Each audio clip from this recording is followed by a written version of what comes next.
জামাতে ইসলামীর আমির ডাক্তার শফিকুর রহমান বলেছেন, আওয়ামী লীগ 18 কোটি মানুষের উপর জুলুম করেছে। মানুষ খুন করে তারা ক্ষমতায় টিকে থাকতে চেয়েছিল।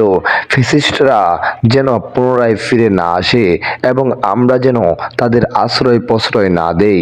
বাংলাদেশে অন্যায়ভাবে যত মানুষকে খুন করা হয়েছে তার প্রত্যেকটির বিচার চাই। নিরীহ মানুষকে হত্যা করেছে, সেই লাশের উপর পৈশাচিক নৃত্য করেছে। আওয়ামী লীগ খুনি হতে পারে, কিন্তু বাংলাদেশের মানুষ খুনি নয়, দেশপ্রেমিক। কুড়িগ্রামে সরকারি কলেজ মাঠে জেলা জামাতের কর্মী সভায় এসব কথা বলেন ডক্টর শফিকুর রহমান। বলেন, আওয়ামী লীগ ২৬ লাখ কোটি টাকা বাংলাদেশ থেকে চুরি করে নিয়ে গেছে। যদি এটাই তাদের দেশ হতো তাহলে দেশের টাকা কেউ কি চুরি করে বিদেশে পাচার করে পাঠায় না। এটা ছিল তাদের জমিদারি।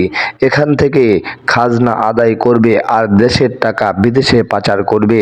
আমাদেরকে দেশের হুকুমতের দায়িত্ব দিলে জনগণের প্রয়োজনীয়তা বিবেচনায় সুষম বণ্টন নিশ্চিত করা হবে। প্রয়োজনীয় পিছিয়ে পড়া জেলাগুলোর জন্য আলাদা বরাদ্দের ব্যবস্থা করা হবে। তিনি বলেন, কুড়িগ্রাম একটি সীমান্তবর্তী জেলা।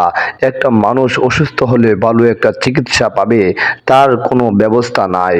আজকে বহু জেলার মধ্যে একটি জেলার কৃষি ইউনিভার্সিটি, একটি মেডিকেল কলেজ, একটি ইঞ্জিনিয়ারিং ইউনিভার্সিটি, সব কিছু আছে, আরেক জেলায় কিছুই নাই। এটা কোন ধরনের ইনসাফ?